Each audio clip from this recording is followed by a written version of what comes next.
ঢাকা 18 ও সিরাজগঞ্জ 1 আসনে উপনির্বাচনে ভোট গ্রহণ চলছে। করোনার দ্বিতীয় তরঙ্গে কমেছে তৈরি পোশাক খাতের রপ্তানি আদেশ, শঙ্কিত নন ব্যবসায়ীরা। এবং পিসিআর টেস্টের ফল ছাড়া দেশে প্রবেশ নয়, শিথিলতার সুযোগ নেই বললেন বেবিচক চেয়ারম্যান।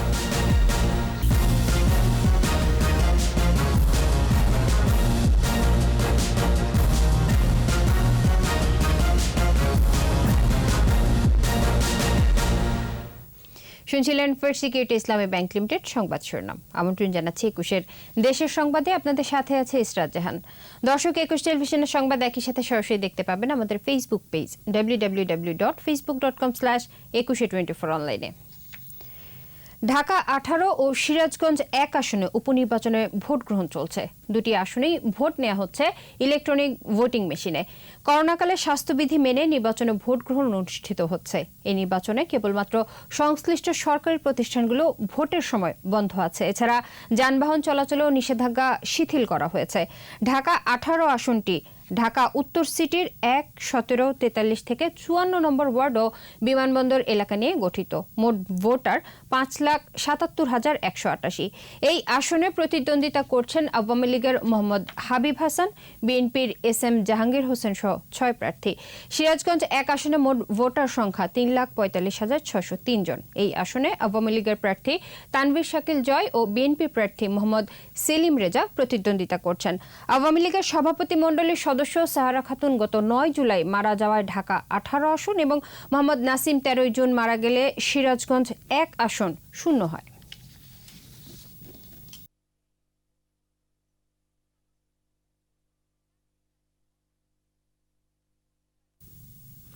বিশ্বের বিভিন্ন দেশে শুরু হয়েছে করোনা সংক্রমণের দ্বিতীয় তরঙ্গ। এর বিরূপ প্রভাবে কমতে শুরু করেছে তৈরি পোশাকের রপ্তানি আদেশ। তবে বড় ধরনের সংকটের আশঙ্কা করছেন না ব্যবসায়ী নেতারা। এদিকে শ্রমিকরা যাতে কাজ না হারায় তা নিশ্চিত করার আহ্বান জানিয়েছেন শ্রমিক নেতারা। মেহেদী হাসানের রিপোর্ট। করোনা পরিস্থিতিতে বিশ্বের অধিকাংশ দেশের অর্থনীতি যখন সংকটে, তখন খানিকটা উল্টো চিত্র বাংলাদেশের। চলতি অর্থবছরের জুলাই থেকে অক্টোবর পর্যন্ত রেমিটেন্স এসেছে $8.82 বিলিয়ন। রপ্তানি আয় ছিল $12.84 বিলিয়ন। আর জুলাই থেকে সেপ্টেম্বর পর্যন্ত আগের অর্থবছরের একই সময়ের তুলনায় আমদানি 11.43% কমে $12.68 বিলিয়ন দাঁড়িয়েছে। ফলে রিজার্ভ দাঁড়িয়েছে প্রায় $40 বিলিয়ন। এরই মধ্যে ইউরোপে শুরু হয়েছে করোনার দ্বিতীয় তরঙ্গ। ব্রিটেন, ফ্রান্স সহ ইউরোপের অনেক দেশেই নতুন করে লকডাউন ঘোষণা হয়েছে। এর প্রভাবে বাংলাদেশের তৈরি পোশাক রপ্তানি কমবে বলে আশঙ্কা ব্যবসায়ী নেতাদের।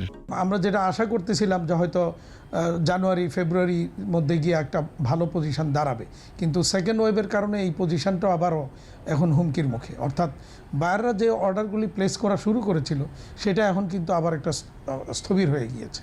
করোনা সংকট শুরুতে সরকার প্রণোদনা সহ একগুচ্ছ সুবিধা দিলেও কারখানা লে অফ ও ছাঁটাই সহ নানাবিধ সমস্যার মুখোমুখি হয়েছিলেন শ্রমিকরা। নতুন সংক্রমণের অজুহাতে আবারও একই ধরনের সমস্যা সামনে আসলে প্রতিবাদ করা হবে বলে জানিয়েছেন শ্রমিক নেতারা। ফার্স্ট ওয়েভে যেহেতু আমাদের ক্ষতিটা খুব বেশি হয় নাই, মানে বিশেষ করে আমাদের অর্থনৈতিক ক্ষেত্রে, সেকেন্ড ওয়েভেও আশা করি সেটা আমরা ওভারকাম করতে পারবো আর কি। এবং এইটাকে কেন্দ্র করে মালিকরা কোনো প্রপাগান্ডা করে যদি শ্রমিকদেরকে আবার ঠকানোর চেষ্টা করে, সেটা নিশ্চয়ই আমরা নিঃসন্দেহে আমরা ফাইট করবো। করোনা মোকাবেলায় এরই মধ্যে যা অভিজ্ঞতা হয়েছে তাতে নতুন সংক্রমণ সমস্যা মোকাবেলা সহজ হবে বলে আশাবাদী ব্যবসায়ী নেতারা। এখন কিন্তু সবাই সবকিছু জানা, বায়াররাও জানে কি হবে বা কি হতে পারে।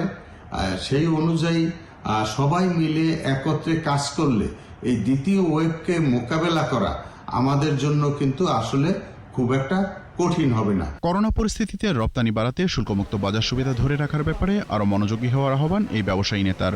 আমেরিকার বাজারে আমাদের জিএসপি সুবিধা। মেহেদী হাসান, 21 টেলিভিশন, ঢাকা। করোনার দ্বিতীয় ঢেউ মোকাবেলায় এবার পিসিআর টেস্টের রেজাল্ট ছাড়া কাউকে দেশে ঢুকতে দেওয়া হবে না বলে জানিয়েছেন বেসামরিক বিমান চলাচল কর্তৃপক্ষের চেয়ারম্যান। তিনি জানিয়েছেন, বাংলাদেশে ঢুকতে হলে করোনা নেগেটিভ সার্টিফিকেট নিয়েই আসতে হবে। এ ব্যাপারে শিথিলতার কোনো সুযোগ নেই বলেও জানান বেবিচক চেয়ারম্যান। জসিম জুয়েলের রিপোর্ট। করোনার দ্বিতীয় ঢেউয়ের শঙ্কায় বাংলাদেশ। এরই মধ্যে বিশ্বের বিভিন্ন দেশে, বিশেষ করে ইউরোপের দেশগুলোতে সংক্রমণ বাড়ছে। নতুন করে লকডাউনে গেছে কিছু দেশ। longer be allowed at sports events. Corona মোকাবেলায় এবার কঠোর হচ্ছে বাংলাদেশ বেসামরিক বিমান চলাচল কর্তৃপক্ষ। সংস্থাটির চেয়ারম্যান বলেন, বিদেশ থেকে আসা যাত্রীদের করোনা নেগেটিভ সার্টিফিকেট নিয়েই আসতে হবে। বাইরে থেকে পিসিআর টেস্ট এখন কম্পালসারি, যারাই বাংলাদেশে আসবে, যারা যাবে এবং আসবে সবাইকে এটা করে আসতে হবে। এবং ওই সার্টিফিকেট পিসিআর টেস্ট, আগে অনেক দেশের থেকে পিসিআর টেস্ট না করেও পিসিআর নেগেটিভ সার্টিফিকেট নিয়ে আসতো, যে নন সিমটম মানে সিমটম নাই এই ধরনের সার্টিফিকেট অ্যাকসেপ্ট হতো। কিন্তু এখন থেকে এই যখন সার্কুলারটা দেওয়া হবে এটা আর অ্যাকসেপ্ট হবে না। এছাড়া বিমানবন্দরে স্বাস্থ্য পরীক্ষা আরও কঠোর নজরদারির মধ্যে আনার পরিকল্পনার কথাও জানান বেবিচক চেয়ারম্যান। কাউকে সন্দেহ হলে তাকে বিমানবন্দর থেকেই হাসপাতালে পাঠানো হবে বলেও জানান তিনি। একজন যাত্রী শারীরিকভাবে সুস্থ কিনা ওনাদেরকে দেখে পরীক্ষা করে হলে এবং ওনাদের পেপারস ওনাদের সাথে কথা বলে এটাকে এনশিওর করতে হবে। আর কারো যদি সন্দেহ হয় তাহলে তাকে আমরা এখান থেকে যদি কোনো সিমটম নিয়ে আসার পর যদি কারো ফিজিক্যাল সিমটম থাকে তাকে হসপিটালে নেওয়া হবে, অথবা যদি কারো কোয়ারেন্টাইন ফ্যাসিলিটি নিতে হয় ওইটা এনশিওর করা হবে। করোনা নেগেটিভ সার্টিফিকেট সব যাত্রীর জন্যই বাধ্যতামূলক বলেও জানান সিভিল এভিয়েশন চেয়ারম্যান।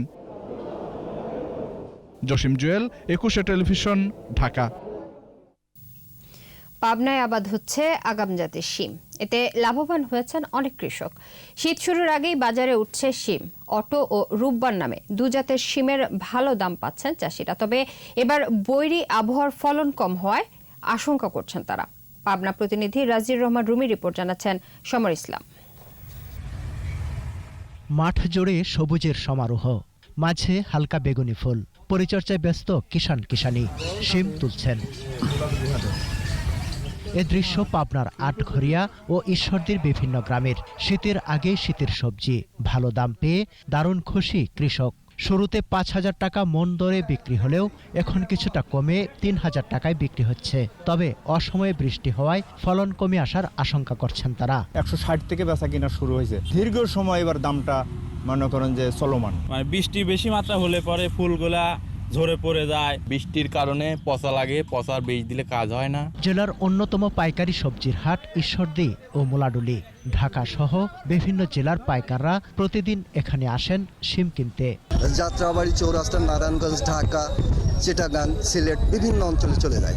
কৃষি বিভাগ জানায়, শিমের ফলন বাড়াতে পোকামাকড় দমনে কৃষকদের নানা পরামর্শ দিচ্ছেন তারা। পোকার যে লার্ভাগুলো ওগুলো মানে পরিষ্কার করে দিলে, আবার সাইফারমেথিন জাতীয় কীটনাশক স্প্রে করেও এই পোকামাকড় দমন করা যায়। গত বছর থেকে অন্য বছর তুলনায় বৃষ্টি বেশি হওয়ার কারণে সিমের কিছু কিছু পচন রোগ এটা দেখা গেছে, বাস্তবে মাথা দেখছি আর কি। তো আমরা সেক্ষেত্রে কৃষক ভাইদেরকে পরামর্শ দিয়েছি কিছু রোগনাশক আছে যেগুলো স্প্রে করা দরকার। কৃষি বিভাগের তথ্য মতে এবছর জেলায় 3,550 হেক্টর জমিতে আগাম জাতের শিমের আবাদ হয়েছে। সমর ইসলাম, 21 টেলিভিশন। সুনামগঞ্জের জামালগঞ্জে সুরমা নদীতে একটি সেতু নির্মিত হলে বদলে যেতে পারে এলাকার শিক্ষা, চিকিৎসা ও ব্যবসা বাণিজ্যের চিত্র। নদীর পূর্ব তীরে প্রধান ব্যবসা কেন্দ্র সাচনা বাজার, পশ্চিম তীরে জামালগঞ্জ উপজেলা প্রশাসনের দপ্তর, স্কুল, কলেজ ও হাসপাতাল। যাতায়াতের একমাত্র মাধ্যম নৌকা। এমন পরিস্থিতিতে সুরমা নদীর উপর দ্রুত সেতু নির্মাণের দাবি এলাকাবাসীর। সুনামগঞ্জ প্রতিনিধি মোহাম্মদ আব্দুস সালামের রিপোর্ট জানাচ্ছেন রত্নাসামান। 6টি ইউনিয়ন নিয়ে গঠিত জামালগঞ্জ উপজেলা। জনসংখ্যা 2 লাখের বেশি। সুরমা নদী বিভক্ত করেছে উপজেলাটিকে। নৌকাই এই উপজেলার যোগাযোগের একমাত্র অবলম্বন। পূর্ব তীরের লোকজনকে স্কুল, কলেজ, ব্যাংক, প্রশাসনিক ও স্বাস্থ্যসেবা পেতে যেতে হয় পশ্চিম তীরের উপজেলা সদরে। অন্যদিকে পশ্চিম তীরের 3টি ইউনিয়নের লোকজনের নদী পার হয়ে আসতে হয় প্রধান ব্যবসা কেন্দ্রে। তাই দ্রুত সেতু নির্মাণের দাবি এলাকাবাসীর। নিতে গেলে কোনো যাওয়ার কোনো ব্যবস্থা নেই, কারণ হলো ফেরিগুলা দিনের মানে চলাচল থাকে, রাত্রে বন্ধ থাকে। স্কুলে ছাত্রছাত্রী যাতায়াতের একমাত্র মাধ্যম ওই নদী। এইটা ব্রিজের কোনো বিকল্প নাই। ঢাকায় এই অল্প সময়ের মধ্যে যাওয়া যাবে। বৃষ্টি আমাদের প্রাণের দাবি। আমরা চাই দ্রুত আমাদের ব্রিজের কাজটি বাস্তবায়িত। জামালগঞ্জ ও শাসনা বাজারের মাঝখানে সুরমা নদীতে সেতু নির্মাণের প্রকল্প নেওয়া হয়েছে বলে জানিয়েছে স্থানীয় প্রশাসন। জামালগঞ্জ এবং শাসনা বাজারের মধ্যে একটি ব্রিজ হওয়া আবশ্যকতা রয়েছে। তো এটা আমাদের সরকারি যে বিভিন্ন প্রতিষ্ঠান আছে, ইঞ্জিনিয়ারিং প্রতিষ্ঠান, ওনারা সেটা যাচাই বাছাই করছে। ইতিমধ্যেই ব্রিজের ডিজাইন কার্যক্রম চলিতেছে। দৈর্ঘ্য অ্যাপ্রোচ সহ 1210 মিটার নির্ধারণ করা হয়েছে চূড়ান্ত পর্যায়ে এটা সাইট সিলেকশনের উপর নির্ভর করে নির্ধারিত হবে। এই স্থানে সেতু নির্মাণ হলে উপজেলা সদরের সাথে জেলা সদরের দূরত্ব কমবে 17 কিলোমিটার। রত্না জামান, 21 টেলিভিশন। এবার সারা দেশের নানা খবর নিয়ে দেখুন ডেস্ক রিপোর্ট। রংপুরে বাঘ প্রতিবন্ধীকে ধর্ষণের চেষ্টার প্রতিবাদ করায় গাছের সাথে বেঁধে নির্যাতনের প্রতিবাদে এবং অভিযুক্তদের গ্রেপ্তারের দাবিতে মানববন্ধন করেছে এলাকাবাসী। করোনা ভাইরাস প্রতিরোধে নড়াইলে মাস্ক ব্যবহার না করায় 5 জনকে 2500 টাকা জরিমানা করেছে ভ্রাম্যমাণ আদালত। আটক করা হয় 10 জনকে। 3 দফা দাবিতে মাগুরায় বিচার বিভাগীয় কর্মচারী অ্যাসোসিয়েশন হবিগঞ্জ, মাগুরা ও বাগেরহাটে বিক্ষোভ ও মানববন্ধন ও জেলা প্রশাসক বরাবর স্মারকলিপি প্রদান। রাজধানীর মাইন্ড এইড হাসপাতালে এএসপি আনিসুল করিম হত্যার প্রতিবাদে দোষীদের দৃষ্টান্তমূলক শাস্তির দাবিতে ঝিনাইদহে মানববন্ধন। নানা আয়োজনে বরিশাল, রংপুর, খুলনা, জামালপুর, হবিগঞ্জ, বেনাপোল সহ যুবলীগের 48তম প্রতিষ্ঠাবার্ষিকী পালিত। ঝালকাঠির কাঠালিয়ায় ছৈলার চরকে পর্যটন সুবিধার দাবিতে মানববন্ধন ও স্মারকলিপি। ঝিনাইদহে 900 কৃষকের মাঝে বিনামূল্যে সার ও বীজ বিতরণ। ঝিনাইদহে শেষ হয়েছে নারীদের সপ্তাহব্যাপী আত্মরক্ষা প্রশিক্ষণ। সুনামগঞ্জ জেলা ও দক্ষিণ সুনামগঞ্জে 3টি শিক্ষা প্রতিষ্ঠান ও উড়াল সেতু ও রেললাইন স্থাপনের উদ্যোগ নেয় সরকারকে সাধুবাদ জানিয়ে র্যালি ও মহাসমাবেশ অনুষ্ঠিত। মাগুরায় অনূর্ধ্ব 14 জাতীয় মহিলা ফুটবল চ্যাম্পিয়নশিপের আঞ্চলিক পর্যায়ে ফাইনাল খেলায় জেলা মহিলা ফুটবল দল চ্যাম্পিয়ন।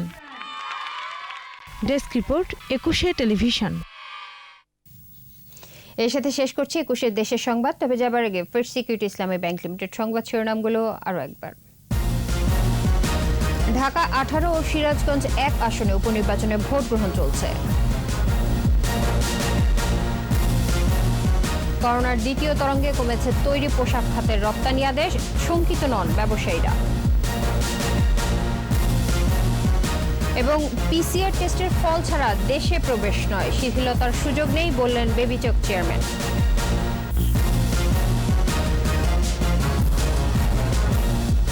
সর্বশেষ খবর জানতে ডায়াল করুন 2021 নম্বরে আর ভিজিট করুন 21-tv.com এই ওয়েবসাইটে। এছাড়াও ফেসবুকে ভিজিট করতে পারেন facebook.com/2124 অনলাইনে। এতক্ষণ সাথে থাকার জন্য ধন্যবাদ। পরের সংবাদ দুপুর 2টায় দেখার আমন্ত্রণ রইল। স্বাস্থ্যবিধি মেনে চলুন, সুস্থ থাকুন আর 21-এর সাথেই থাকুন।